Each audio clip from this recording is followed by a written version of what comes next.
8:35 Central African time, and we're going to be switching gears now to a very, very important conversation. The United States of America's immigration crackdown is seemingly no longer just an American story. It's increasingly becoming an African one too. In recent weeks, the U.S. has continued deporting third country nationals to Eswatini. This is despite concerns raised by human rights organizations over the safety, legal status, and just the future of those that are being sent there.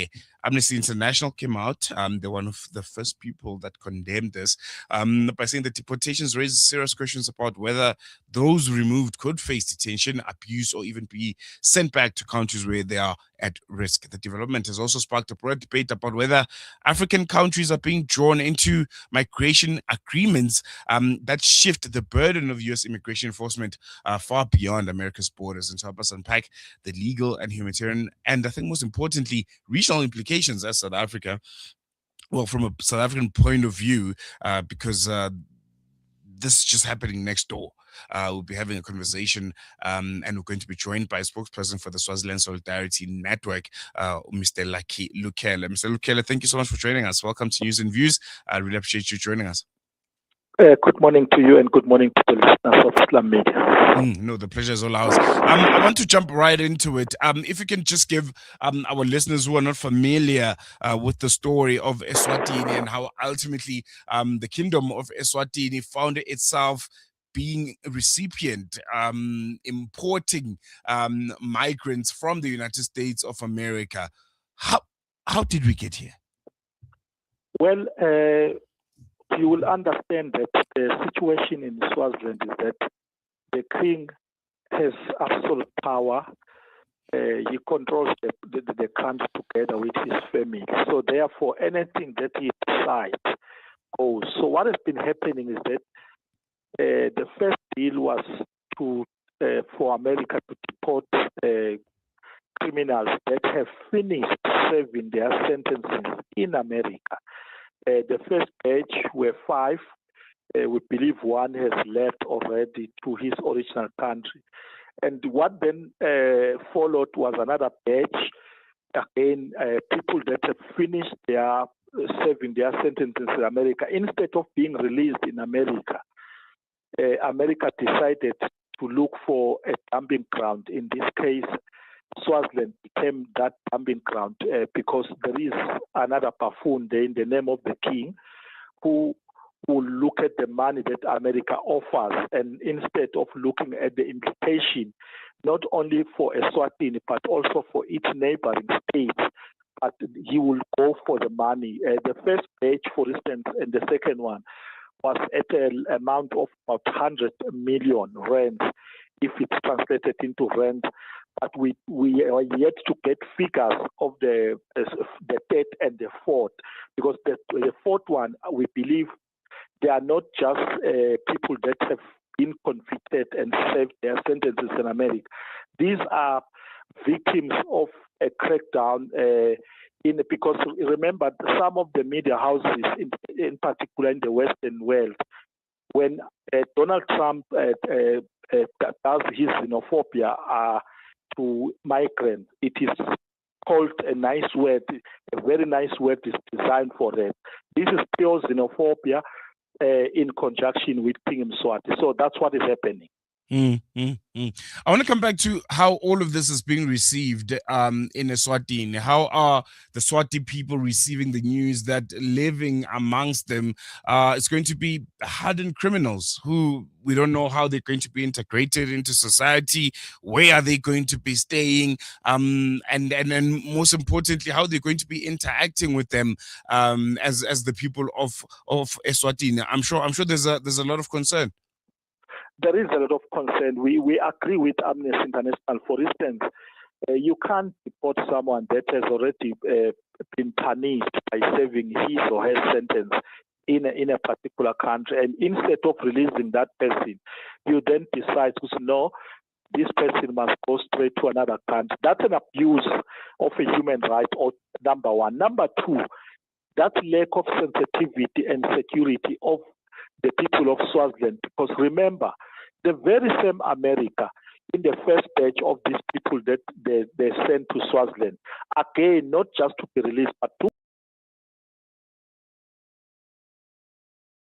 which the king himself in 2024, he publicly stated that the prisons are overcrowded. As a result, there is no food or nothing for those people. So therefore, how on earth will he then accept these people into prison? Which means those that are serving sentences or are waiting trials on crimes that they've committed in Swaziland, they will go to bed with one meal or nothing at all. I can tell you, for instance, a South African who was wrongly convicted in Swaziland, Amos Mbende, who passed on in 2024, unfortunately, he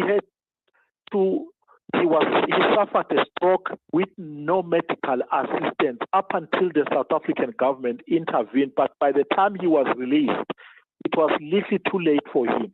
Now you can imagine the ordinary people. We are told right now they are political prisoners. Some of them are already going blind due to many diseases that they have developed in prison due to unhealthy or imbalanced meal in the prison in Swaziland. So these people that are coming from America, this money that King Mswati, which now we believe is over 200 million, it's not going to the prison to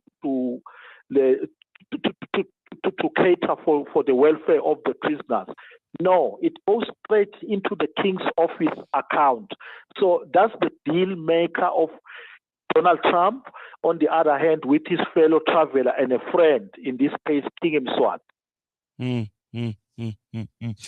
You spoke about, this being the latest batch of those deportees from the US coming into Swaziland. Do you know the first state of do you know the state of the first batch that was brought to the country? Do we know where are they? Do we know if they've been integrated into society? Do we know anything about them?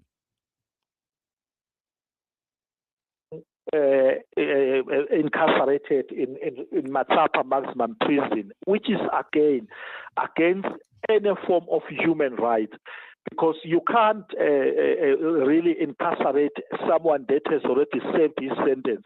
And in what basis does Swaziland hold these people in prison? Now, here is a kicker.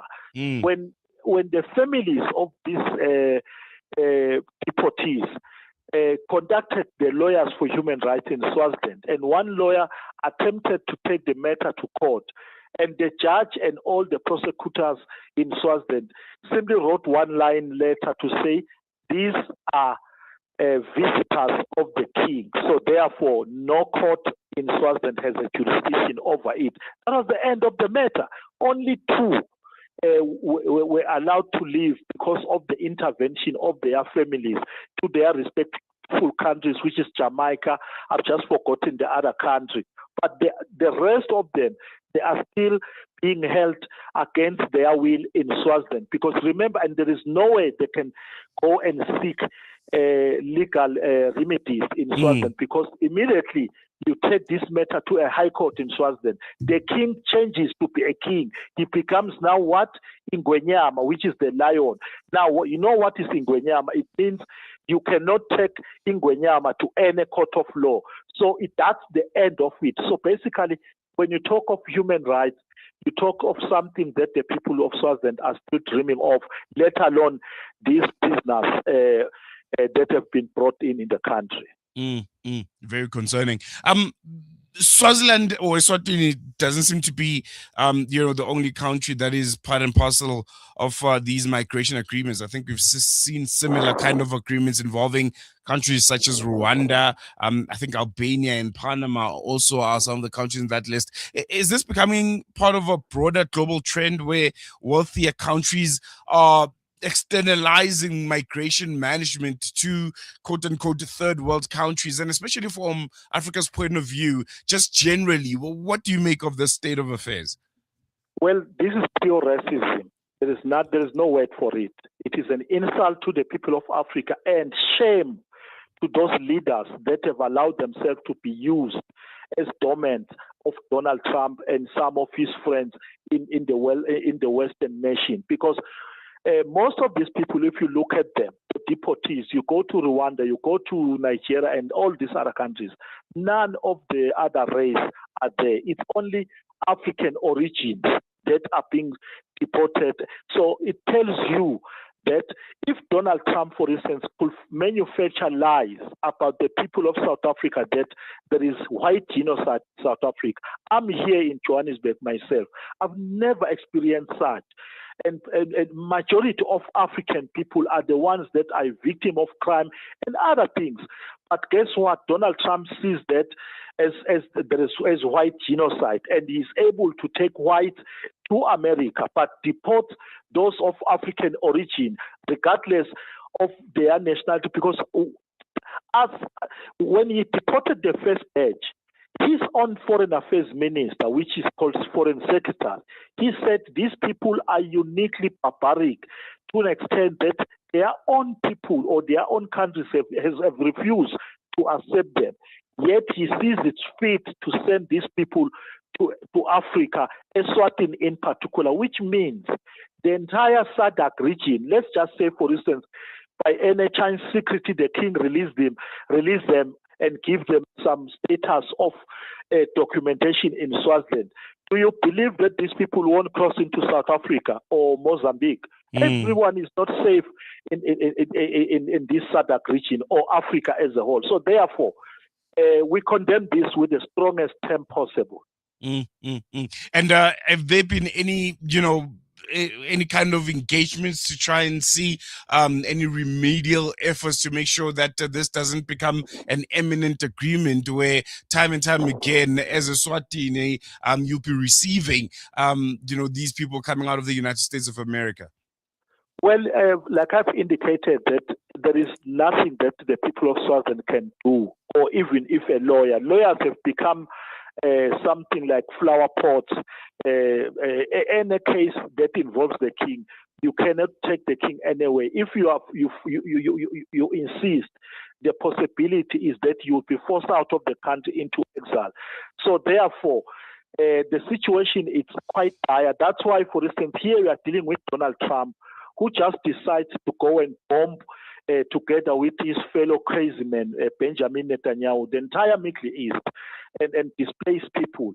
If these people could do such a thing, so you can imagine that they care less about any human being but themselves. I think we're going to do on that note. Thank you so much for joining us, Babulaki. Really appreciate your time, and I hope we chat again soon. Thank you very much, and also strength to the people of Palestine, strength to the people of Iran, Lebanon, and Yemen. On that note, we're going to take a quick break. News and views will be with you right after this.